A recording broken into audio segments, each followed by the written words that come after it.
Tiens, salut! Hey! Salut! Qui voilà? Salut Raymond! Michel, comment que c'est? Bah ça va et toi Raymond? Ça roule avec toi ou quoi? Ouais ça va, ça va. Ah, qu'est-ce qui va pas? Ouais ça va. T'as pas passé de bonnes vacances, Michel? Si, ça va, on a été à la bernerie avec ma femme, ça a été quoi. Ouais, mais quand même, là, je te sens pas bien, là. C'est quoi, c'est ton chef qui est? Mon chef? Non, c'est un chef. Hein. Dame, oui. Hein? Non, c'est qui? Ils sont en train de nous parler de la data, là. Ils disent que ça va révolutionner nos métiers. T'y comprends quelque chose, toi, ces trucs-là? Moi ça me fait peur. Te bile pas, Michel, te bile pas. Mon beau-frère, il travaille à la DSI TGV. Il m'a tout expliqué lors d'un apéro. C'est vrai? Je t'assure. Bah putain, t'aurais pu m'inviter à l'apéro, quand même. Ah, désolé, c'est sur le pouce. Bon, bah... On contrôle le même train. On contrôle le même train, je crois, ouais. Bon, bah c'est cool, tu vas m'expliquer ça. Ouais. On est dans quel train, là? Ouais. Bah, tu vois, il y a pas mal de fraudeurs, visiblement. Ouais, dis donc. Tu vois leur badge, là? Moi, je vois pas beaucoup leur badge, là. Tiens. On va raconter ça à nos collègues, là. Ah, tiens, on va même prendre un selfie, tu vas voir. Allez. Regarde. Allez, tiens. Okay. Ah, putain. Ils ont pas leur badge, là. Ouais. Hop. Bon. Allez. Ça, c'était pas prévu, ça. Hop. Ouais. Oh, t'es beau, toi. Allez. Derrière. Hop. Voilà. Merci. Bien. Bon, bah, on va y aller, hein. Allez. C'est toi qui envoie le signal? Allez. Mesdames, Messieurs, bienvenue à bord de la Data TGV Intercité. Prenez garde à la fermeture de la porte, la présentation va bientôt démarrer. Bonjour à tous et merci de votre présence.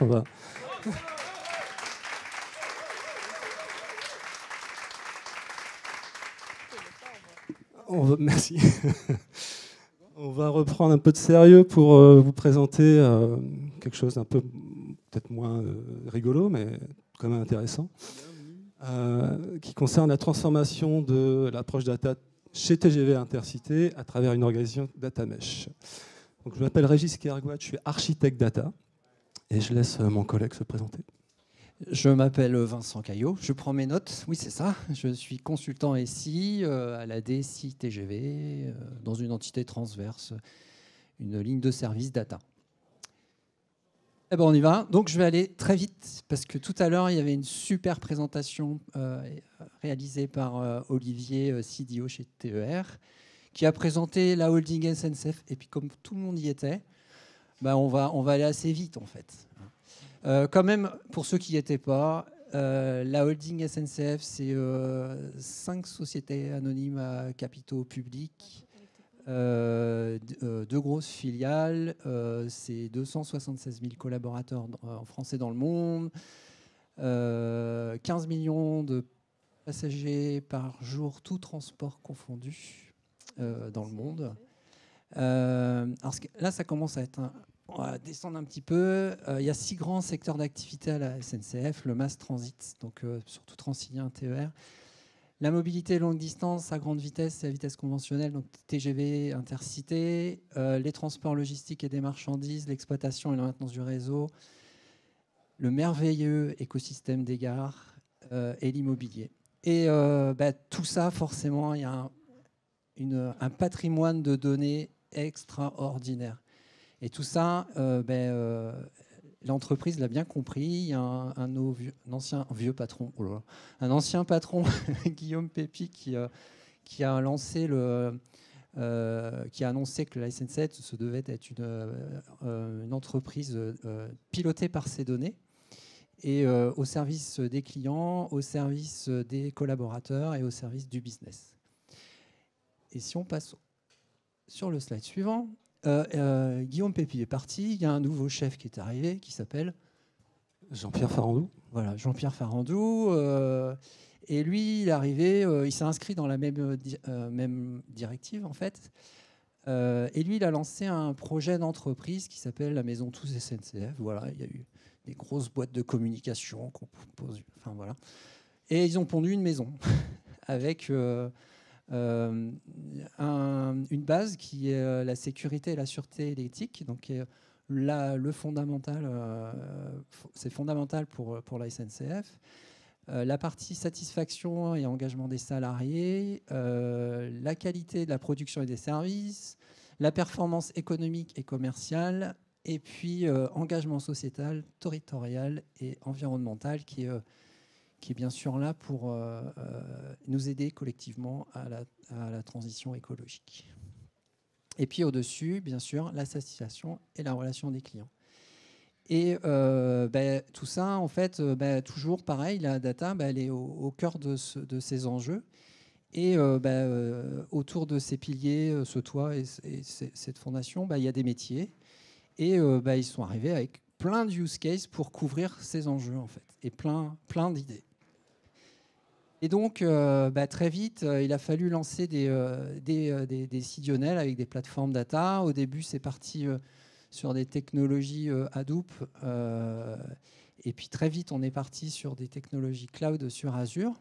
Et l'approche, elle a été de monter des décisionnels par domaine, en fait, et de façon assez silotée pour vite répondre aux use cases des domaines qu'il fallait desservir. Donc la partie relation client, la partie connaissance de nos clients, la partie revenu management pour le business et tout ce qui est autour du yield de management, la partie lutte anti-fraude, la partie prod ferroviaire. Donc on retrouve un petit peu nos piliers dispatchés en fait, mais vraiment des décisionnels très silotés. Et puis très vite, le métier nous a remonté des problèmes de performance, de fraîcheur de données. Il fallait toujours aller plus vite en fait en termes de fraîcheur de données. Et puis des problèmes de qualité de données, de référentiel qui n'étaient pas communs. Donc pour croiser des données entre des domaines métiers, c'était extrêmement laborieux. On disait c'était fait de façon héroïque en fait. Donc on était arrivé au bout de quelque chose en fait. Et puis on a avancé et est arrivé Monsieur Kergouat. Merci Vincent. Donc ce qu'on s'est dit, c'est que peut-être la réponse était dans un premier temps d'aller vers une réponse technologique. Et on a normalisé le data lake pour améliorer l'exploitation et le partage des données en se disant que de cette façon, on allait casser les silos, on allait mieux garantir la qualité de données, mieux protéger les données, industrialiser, et ça allait permettre de valoriser le patrimoine data et d'améliorer le time to market. Donc c'était quelque chose d'assez conceptuel, et en fait on s'est rendu compte que c'était peut-être pas assez ambitieux par rapport aux usages métiers, comment on faisait pour répondre réellement aux usages métiers, et là c'est posé la question organisationnelle, et on s'est donc penché sur le concept de data mesh, donc un concept qui est né en 2018 avec Zhamak Dehghani, qui nous dit que c'est une approche socio-technico-fonctionnelle, décentralisée, qui permet de mieux gérer les données à des fins analytiques et à grande échelle. Et que c'est aussi une approche qui couvre à la fois l'architecture, mais aussi les problèmes d'organisation, de gestion de compétences, de méthodologie. Et du coup, voilà, ça nous a rechallengé en fait pour avancer sur cette problématique. Alors peut-être un petit sondage pour savoir qui dans la salle est déjà sensibilisé au data mesh, qui fait du data mesh éventuellement. Ok, merci. Donc je vais essayer de détailler un peu plus ce que c'est que le data mesh.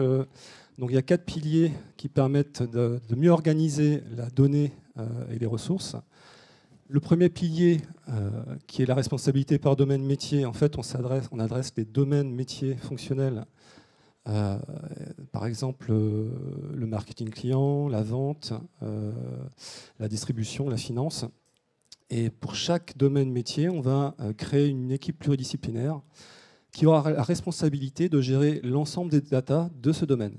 Et donc dans cette équipe pluridisciplinaire, on va avoir des data scientists, des cloud ops, des chefs de projet, des product owners, des métiers, etc., qui vont avoir la responsabilité de leur domaine métier pour produire des données en tant que produit. Deuxième pilier, data as a product, des données qui vont suivre un cycle de vie produit comme une application, avec la capacité d'être partageable, consommable, sécurisée, autosuffisante, et donc qui peuvent être exploitées avec une garantie de la qualité de la donnée. Troisième pilier, la plateforme en self-service. On a perdu un écran. Plateforme en self-service qui permet aux tribus, donc les équipes pluridisciplinaires, d'exploiter une plateforme interopérable, généralement dans le cloud, et permet également aux métiers d'accéder à de la donnée, soit via des dashboards qui accèdent à la donnée, soit directement sur un data marketplace. Quatrième pilier qui permet de lier l'ensemble des piliers, qui est la gouvernance fédérée. C'est une gouvernance qui correspond à un partage des responsabilités entre les responsables de domaine, de plateforme, les experts techniques, et qui va permettre de mieux valoriser les données en tant que produits, de mettre en place des lois de création de ces produits, de garantir le respect des règles SI et de limiter l'isolement d'un domaine en homogénéisant les usages. Et donc, on est arrivé à ce schéma de principe qui est une cible pour 2024 dans lequel on voit donc comment on espère atteindre donc une plateforme qui soit optimisée pour le partage de la donnée vers les clients, vers les métiers. Et donc c'est dans le cadre d'un programme qu'on appelle Data Performance qui a été lancé en 2022 qu'on a lancé cette architecture, cette organisation. Donc on conserve quand même une verticalité par les domaines métiers. Par exemple, on a le domaine marketing client, qui est constitué d'une zone relation client, ce qu'on appelle une zone socle, qui va collecter les données brutes et les raffiner pour spécifier la donnée et en faire des data as a product au niveau de la zone business, qui, elle, expose les données auprès des métiers à travers des dashboards. Donc le schéma il est le même pour chaque domaine métier avec une tribu, marketing client par exemple. Et on peut voir par exemple que l'application DELF, qui est dans le domaine métier lutte antifraude, il va se sourcer à la fois sur le domaine marketing client, au niveau de la relation client, et à la fois sur les finances et recettes pour croiser les données de deux domaines métiers différents. En équipe transverse, on a une équipe plateforme data qui va gérer un certain nombre de choses et les data office, mais je vais laisser Vincent en parler. Ouais, en fait, ce qui est fondamental, c'est cette équipe plateforme data, puis c'est normal parce qu'on y est. Donc, en fait, elle est là pour irriguer au sein des tribus un ensemble de bonnes pratiques, donc de normalisation, d'approche produit, d'acculturer sur la gouvernance de la donnée, de la qualité de données.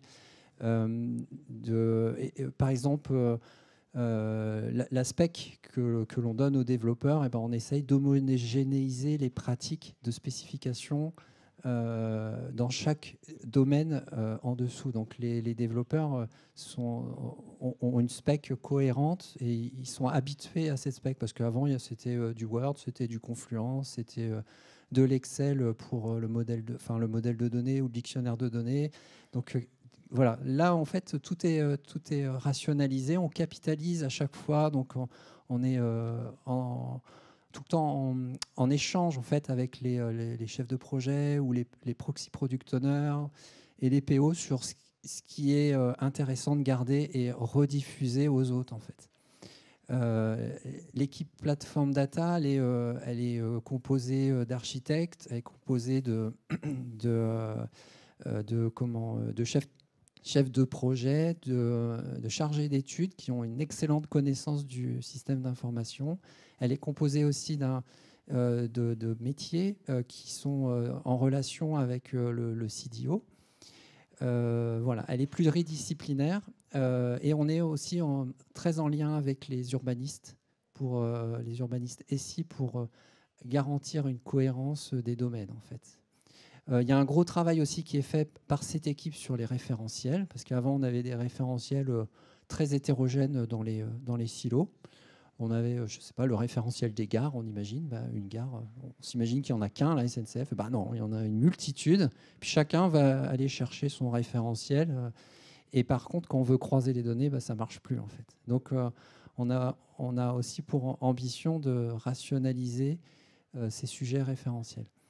Et puis il y a aussi une autre équipe, la partie Data Office, qui est plutôt, qui est pilotée par le CDO et un Data Officer qui gère la partie gouvernance de la donnée, transformation des métiers, acculturation à la data de certains métiers sur le terrain, sur l'aspect aussi RGPD.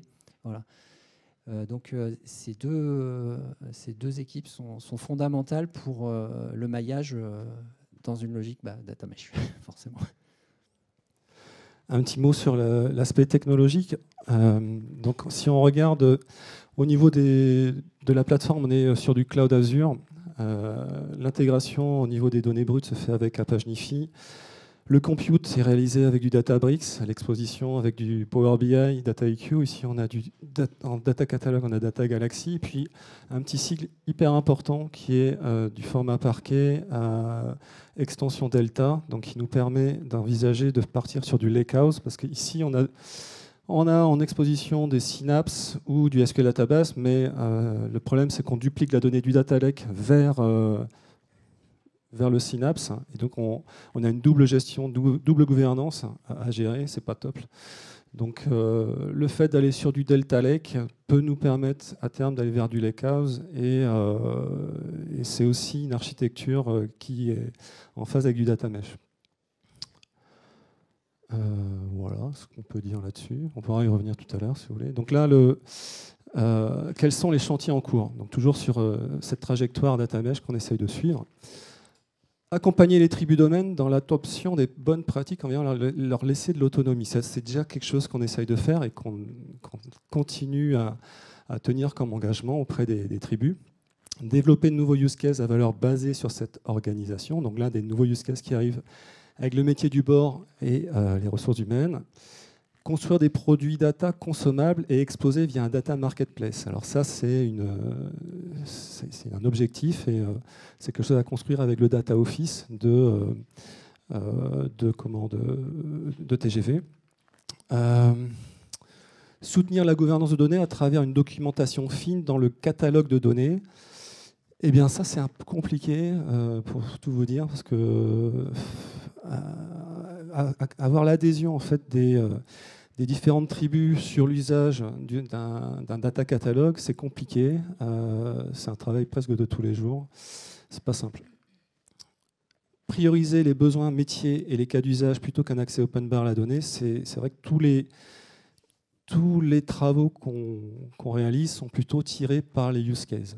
On évite de dire on fait ça parce qu'on pense que cette donnée, ça pourra servir. Ah ouais, du style, on ne sait jamais, quoi. Non, on ne fait pas. Fluidifier l'accès à la donnée de production pour les expérimentations métiers dans un contexte RGPD. C'est un souhait fort des métiers, on essaye d'y répondre. Et puis, comme je vous ai parlé, on a une réflexion autour d'une architecture Lakehouse. Et à présent, on peut prendre les questions.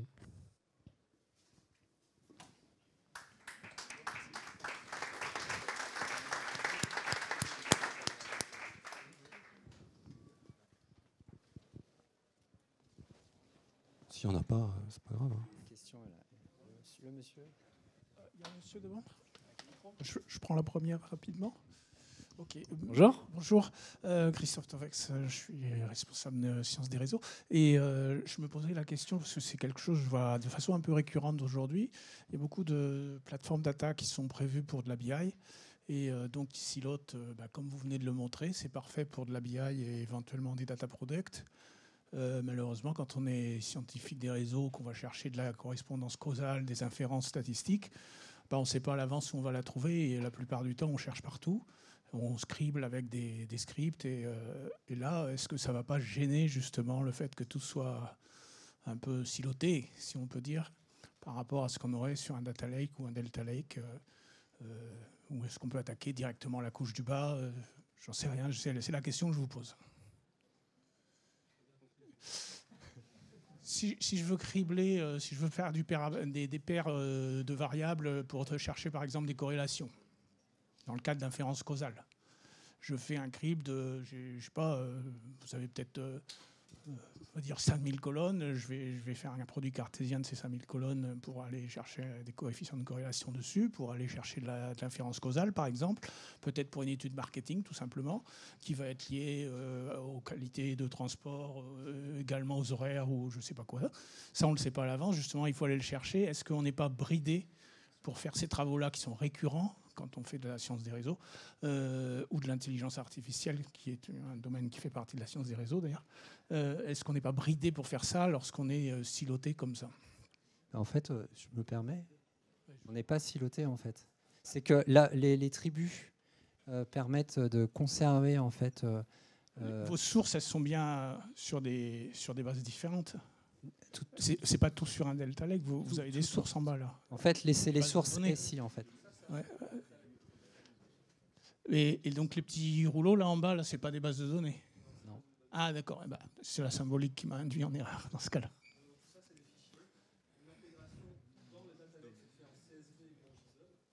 D'accord.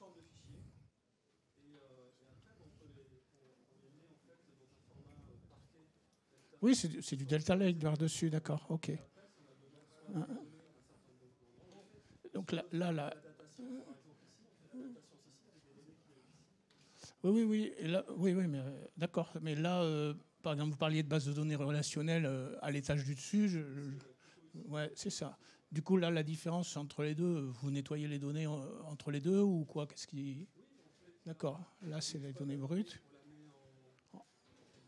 D'accord. D'accord. D'accord. Oui, je comprends bien. Oui, le traditionnel, oui.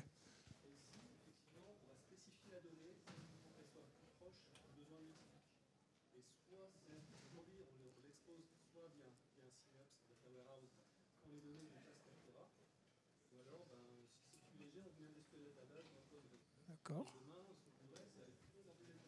D'accord. Du coup, ça rejoindrait le niveau du bas, mais en plus raffiné, quoi. D'accord. Parce que des fois, on a des différences de distribution entre les données raffinées et non raffinées.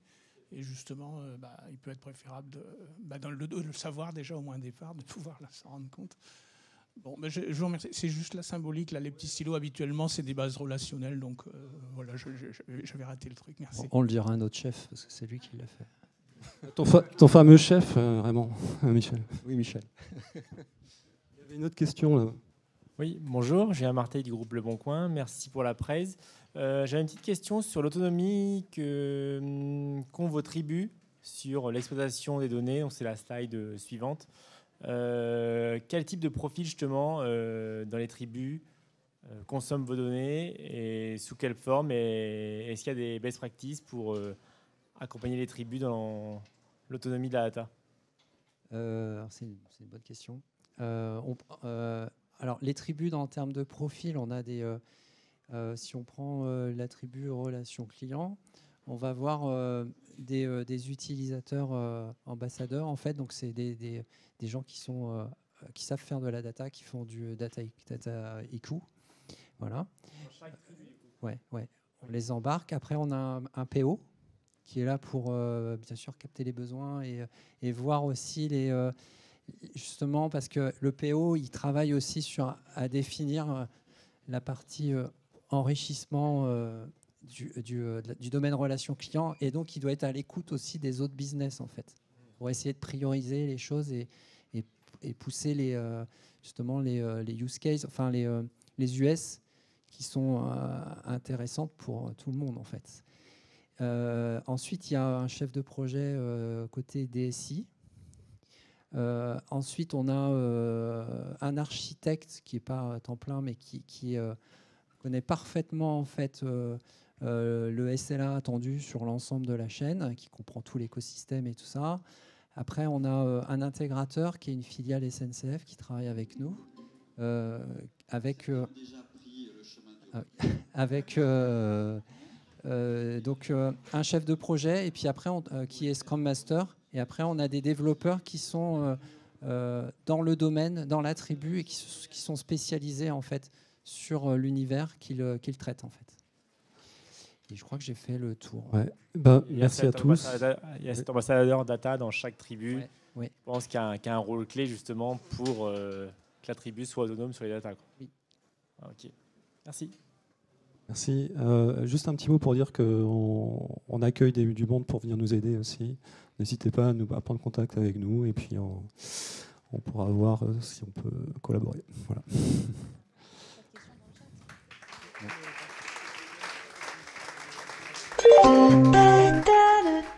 Mesdames, Messieurs, nous arrivons au terme de notre voyage au sein de la Data TGV Intercité. Nous espérons que vous avez passé un agréable moment.